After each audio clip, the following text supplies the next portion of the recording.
Hey, friends, I'm your host, Dr. Elizabeth Ssemanda, the intuitive psychiatrist, and you're listening to Stepping into Soul Power.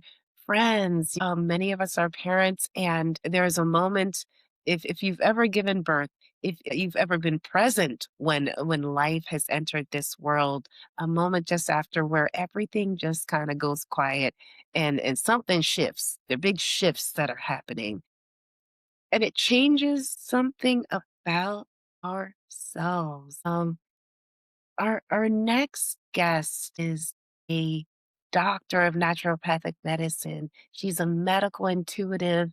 She is a master of not only just looking at your body, but really truly helping you to listen to it. She bridges science and soul in a way that very few practitioners dare to do.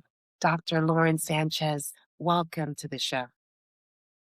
Hi, Dr. Ssemanda. I'm so excited to be here and talking to you today about all the things that we both mutually love.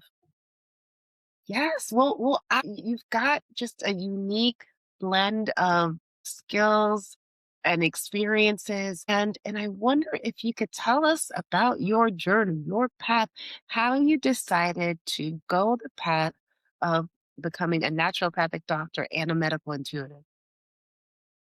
Thank you. Yeah, I always knew I was going to be a doctor. I think since the age of 5. My dad's a medical doctor, a physician, and it was just known. And there was no doubt in my mind that was the path I was going. It wasn't until I was an undergraduate and I was starting to heal many aspects of myself through lifestyle and nutrition did I realize that there were other ways to heal besides pharmaceutical medicine. I became very interested in all the ways I can manipulate the way I was eating, how to nourish my body. I mean, I was juicing in college when people were doing keg stands. And luckily, I found out about naturopathic medicine kind of like through, I almost want to say it probably was through spirit because it came in the sign of three, right? So I heard about it from a YouTube that many years ago. And then someone handed me a brochure about a naturopathic school. And then I heard about it from a colleague at my really small university who I was studying with. We were doing a lot of research in the summer. We were working one on one in the lab, and he said, "Did you hear about this naturopathic school?" And mind you, nobody was talking about naturopathic school in Texas, right? Because we don't have a university or naturopathic college in Texas. So it was definitely divine, and once I started reading about it and how the naturopathic doctors were looking at the body in terms of root cause and how to support the body through nutrition and mind-body medicine, it all just was like a big aha moment, right? Mm. And it's like a no-brainer that that was the medical path I was gonna follow instead of the more traditional path that I always thought that I was, gonna pursue. Then once in naturopathic school, we learn a lot about energy and energy medicine. And there's a lot of electives you can take, like craniosacral and all those kind of hands on healing modalities. When I started to do that work, that opened up something in me I didn't even know I had. And we all have these clairvoyant skills. And that's when I first realized that I did. And all these messages started coming to me, and I realized that there was something very fascinating happening. And I pursued more and more of these types of hands-on healing modalities like craniosacral and Reiki. And from that, those were the paths and the gateways that led me to medical intuition.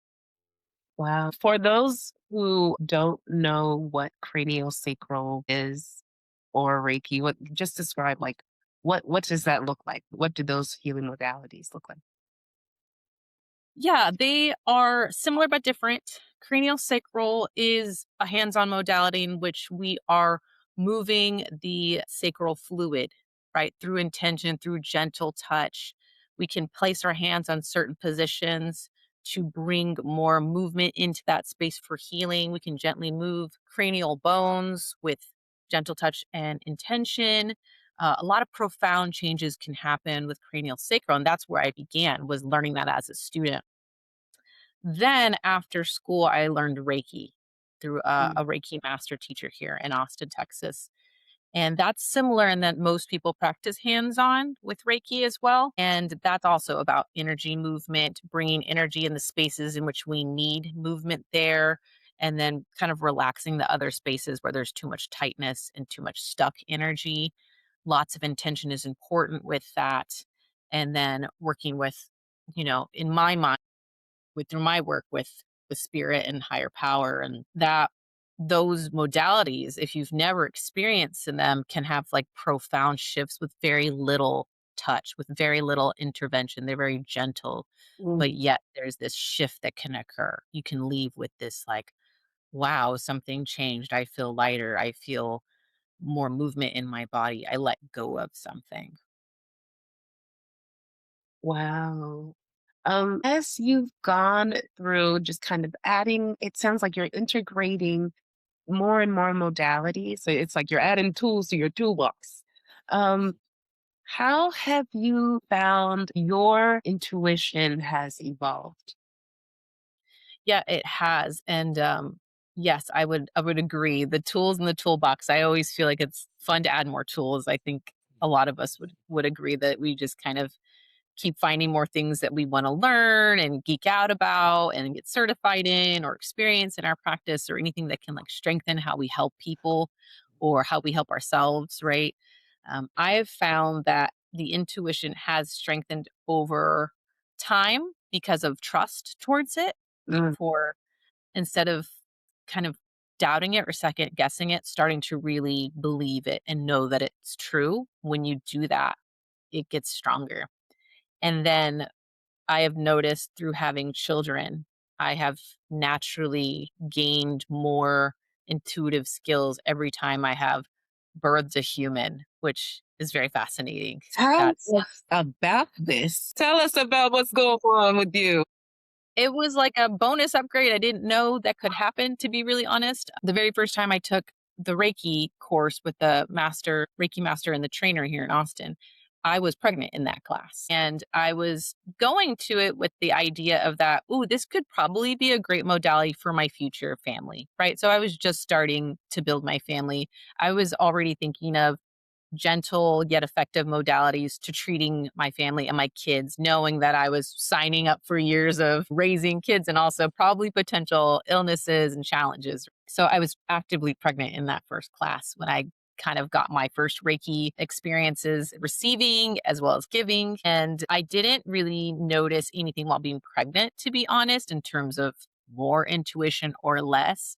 But that's really when most of this started to, I would say, become something I needed to do, right? It's like, oh, Mm, this is really important. I'm really supposed to be in this class and learn because something about this just feels like I'm supposed to be here and yes. vital to my trajectory in my career, right? So adding it to the naturopathic practice. And then after I had that kid, I didn't really go into doing a lot of energy medicine. As many of us kind of know, when we have a baby, it kind of shifts a lot of things. It shifts our attention. We may not be putting as much into our business and our practice as we kind of hoped, but that makes sense, right? Because I was enjoying life with a new baby. It was really when I had my second kid did I start to realize that something happens with birthing a child that's beyond the experience of having a kid and beyond postpartum. It was like this tapping in and understanding without really trying too hard. It kind of came with more ease, right? So with my second kid is when I really started practicing the medical intuition. This is when I realized, oh, I'm not really just doing Reiki here, right? I'm receiving very specific information that this person needs to know about their healing. I'm supposed to be sharing this and I'm supposed to be utilizing my medical knowledge with this modality. And the medical intuition kind of just became a part of me and what I was doing. And then what's interesting is I just had my third kid, right? In way more years of practice as a medical intuitive under my belt by the time I got to this. And a lot of my own healing to have this pregnancy and to enjoy a lot of it. But when I birthed this baby, I was very, I would say, intentional about my energy and about my connection with this child. Interesting. And I did notice just once again, like this interesting upgrade. It's not like a aha moment. It's not really big. It's quite subtle, but it's this heightened sense of intuition and this clairvoyant skills that are just a little sharper, a little bit more clear. Things come with more ease. And I do think that that probably is something that most of us can experience, but more so when we birth a child because we are portals bringing in, the spirit, the soul, right? And I think that opening that up and bringing forth life, it allows us this upgrade so that we can be attuned to our baby and give the baby everything it needs, not just like physically what it needs, but like emotionally and spiritually as well. Wow. So it sounds like childbirth, it's almost as if you're being prepped for some sort of spiritual initiation. Yeah, I'm not quite sure. I've been, in my slower moments postpartum, I have really mulled this over and tried to figure out like why is it this way? Why have I noticed this? Is this what other mothers notice? Is this what other intuitives have noticed? I definitely think part of it is to really provide something to the baby, but I think it obviously goes beyond that. It's really universal.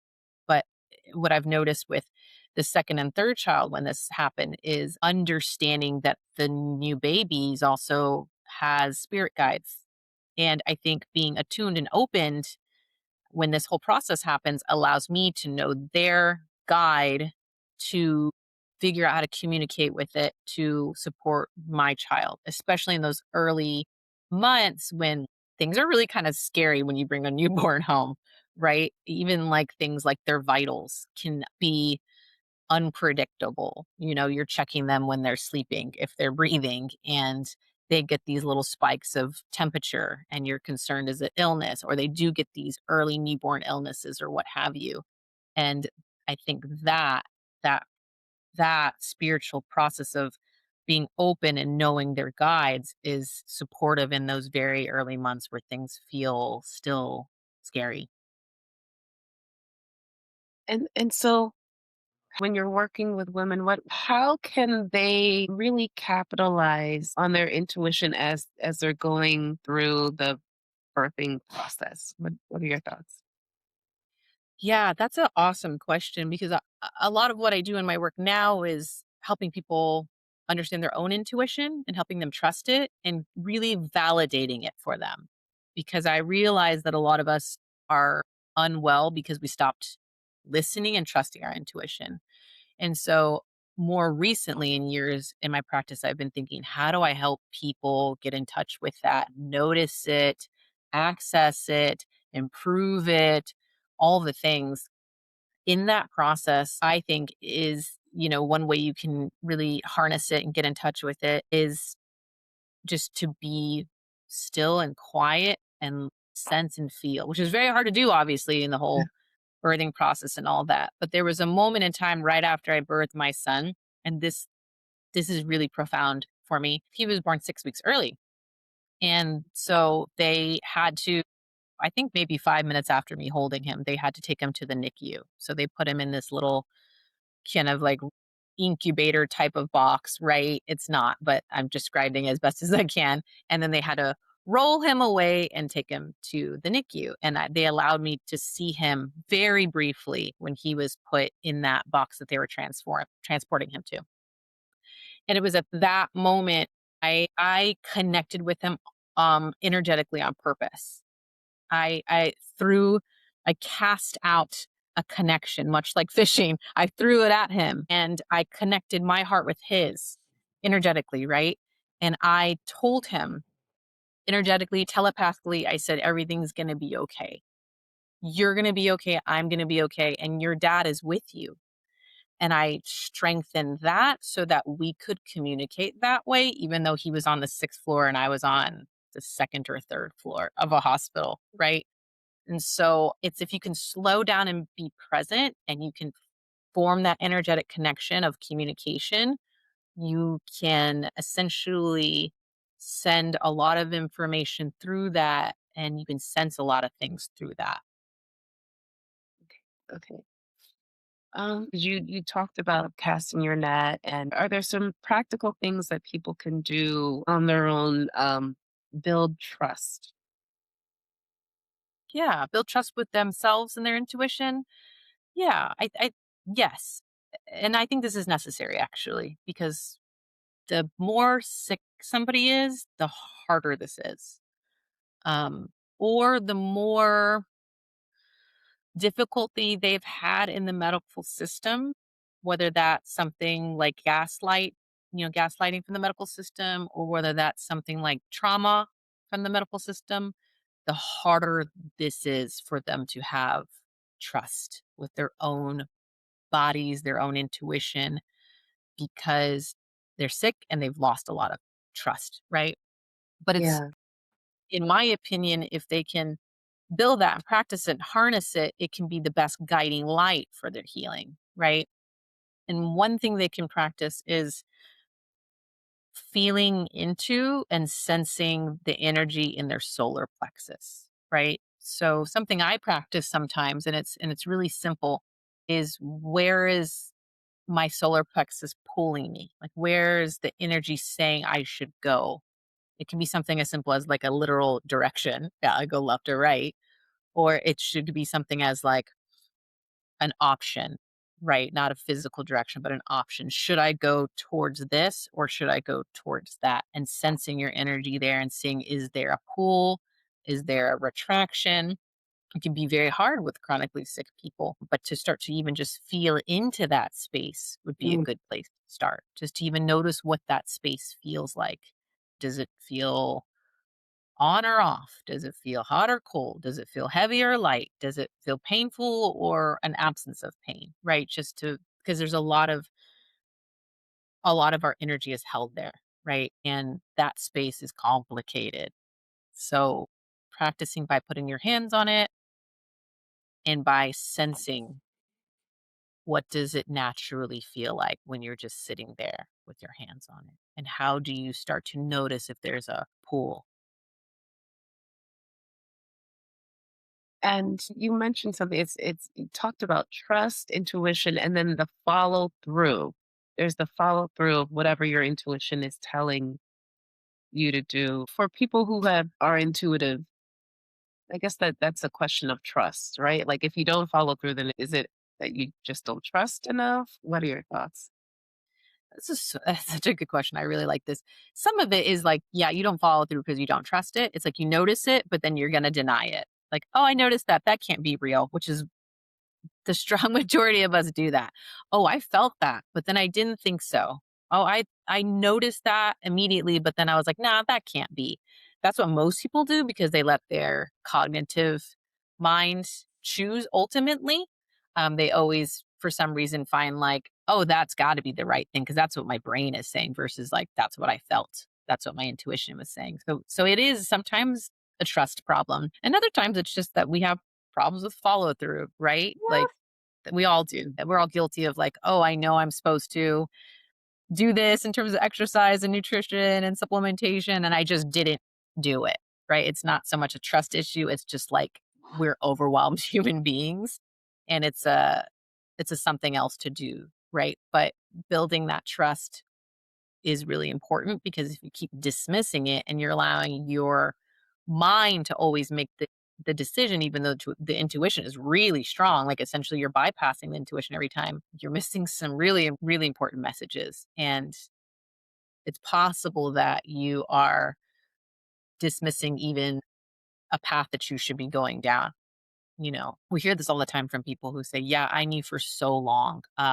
There was something about my marriage that was making me sick. There was something about the person I was married to that just didn't quite feel right, even though they said all the right things and they did all the right things, but something just didn't quite feel right. And then they Mm, find out years later, after years of being sick, that it ultimately wasn't what they thought it was, right? Which yeah. was something like a marriage or a partnership or a friendship or a job and miraculously once they start to listen to that and they remove the issue or they follow the guidance of intuition, then they feel better and they sometimes can radically heal. So following your intuition can be a pathway to healing.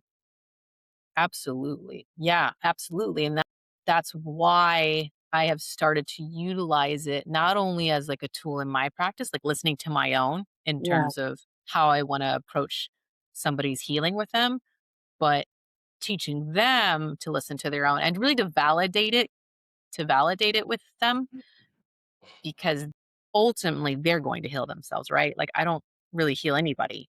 Nothing I really do heals anybody. It's ultimately they can heal themselves. And so, yes, them learning to trust their intuition is what's going to ultimately help them heal and find healing.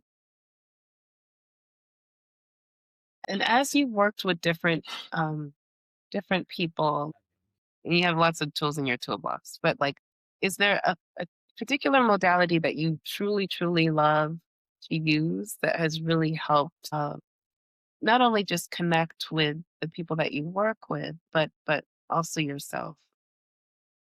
Yeah, there's so many modalities and it's going to vary based on the person. So sometimes, and this is what's really fun about my job when I do the medical intuitive work specifically, is I get to ask that person's body which modalities they want. I get to literally say, do you want to address this with chiropractic? Do you want to address this with acupuncture, herbal medicine, supplementations, nutrition, EMDR? Like I will get to ask specifically, what does your body want in terms of healing?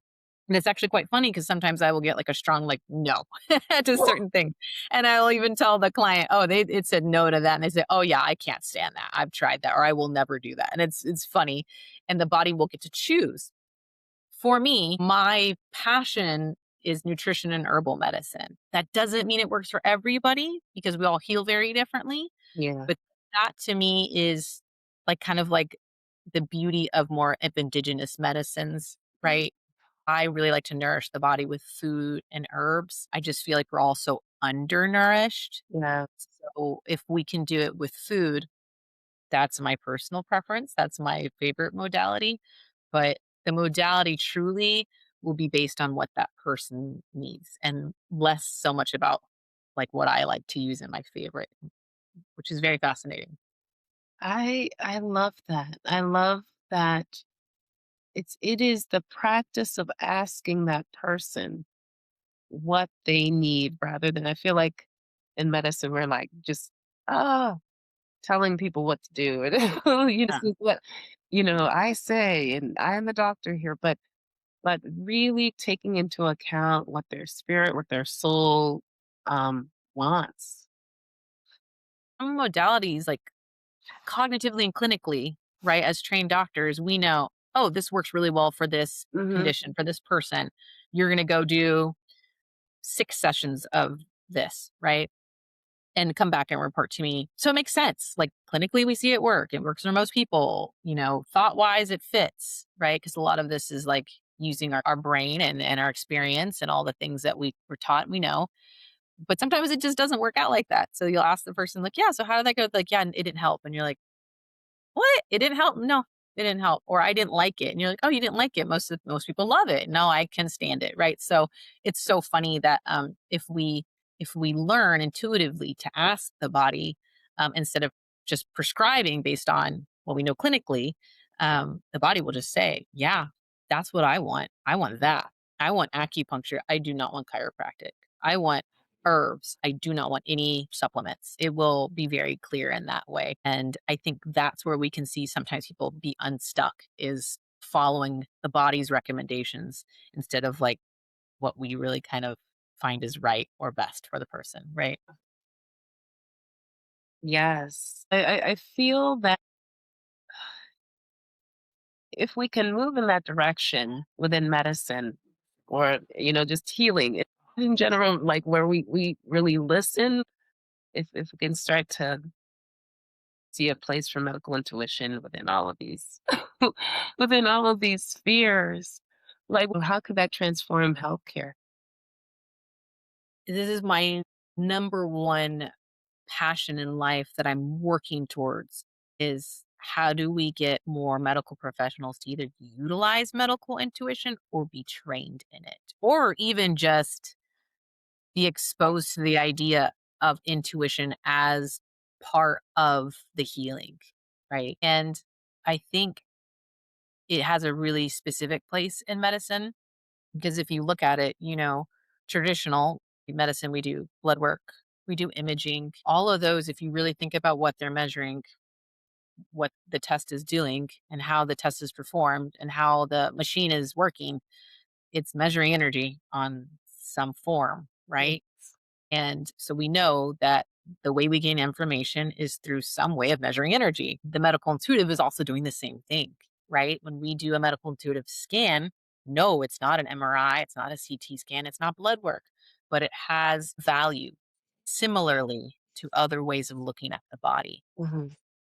And so if we can get doctors or nurses or chiropractors or acupuncturists or nutritionists or energy healers or any of these people in the fields of medicine or wellness, then trained in this intuition, they can utilize that as one way of looking at the body with all their other inventory Yes. takes, right? So the way I currently am doing it now that it's taken me years to marry this with my naturopathic background because it felt so different and it felt so weird and woo at first that I wasn't sure I wanted to do that, right? I'm someone of science, and so it took so long to confidently say, no, this has value and it's not fake and it's not make believe. But what I'm doing now is I do my naturopathic inventory the way that I was taught to question and interview the patient, and I take the blood work and I take all the other testing they have and the fancy functional blood work. I take all of that information. I still utilize it because it's extremely important. Yes. And then I do the medical intuitive scan and I marry that together and I make the protocols through both of those, right? I'm in weaving that together. Okay, great. We have known mold. We did the home testing. We did the mycotoxin testing. We know we have mold. We know we need to detox it. And then we take the information from the medical intuitive work. Oh, it looks like it's definitely more affecting the small intestine or the brain, so that we kind of now we're really targeted with our approach with that. I love that. I love that. I guess for you, as you're moving forward, what advice would you have for people who are up and coming, thinking of becoming medical intuitives? What would you say to them as they go about embarking on this path? Yeah, everyone who's probably starting to even think about this is potentially double guessing themselves, I would say, and thinking, well, I don't have that skill. I wasn't born with it and I don't think that's something I can even learn. Or I've never been sick, so I can't be someone that understands that. There's so many ways to prove to yourself that you can't do something like this. But what I want to say is you can. We're all able to have these clairvoyant skills and access them and utilize them and strengthen them and train them. But start with some really simple resources like works. The books that Tina Zion has put out are phenomenal. They're great reads. And then Wendy Coultier, Yeah, she's her book great. is great, right? Very amazing resource.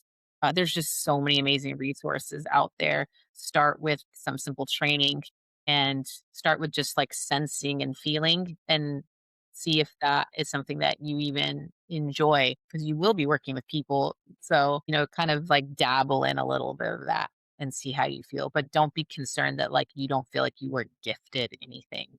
You can learn a lot of this and it's like a muscle that you strengthen over time.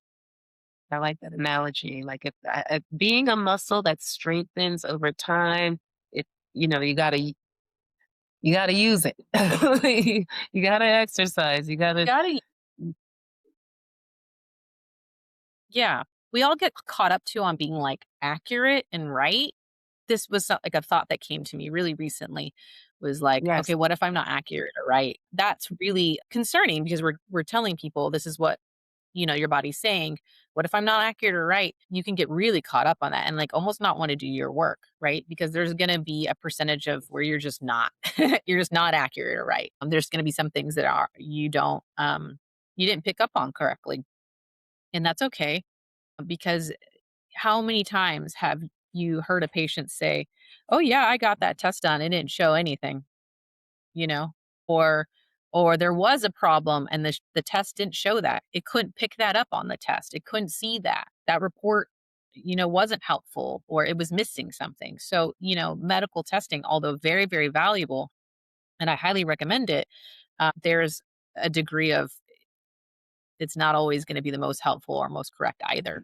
Right. So take that with consideration as you do your work is like, don't aim for perfection because that's not really possible in this field, but really aim for improving your skills the more and the more you practice and really connecting with the client and helping them achieve the goal that they need and the reason why they're working with you. Right. Yes. Oh, you're just amazing. You're Oh, amazing. And I know that there are people in our audience who truly want to connect with you, would love to work with you. How can they get in contact with you? through my website's the easiest. It's my name. So drlaurensanchez.com. That's the way you can email me. Um, yeah, I like to connect with people through email, get to know them, see if we're a good fit. The thing is, like, I feel like people should always interview their practitioner or provider.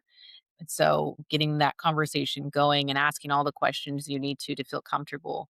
People are really sick and this medical model is not working for a lot of us. So choosing your provider and having a good relationship there is truly important. So you can check out everything I'm doing and all about me on my website. Well, Dr. Lawrence, thank you so much for being on the show. All right. Thank you so much for having me. Take care.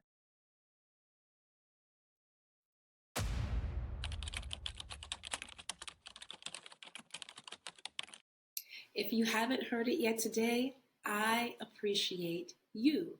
The soul in me honors the soul in you. If you'd like to see more episodes like this, please subscribe or click here. And friends, if this spoke to you, leave a comment below. We would love to hear from you.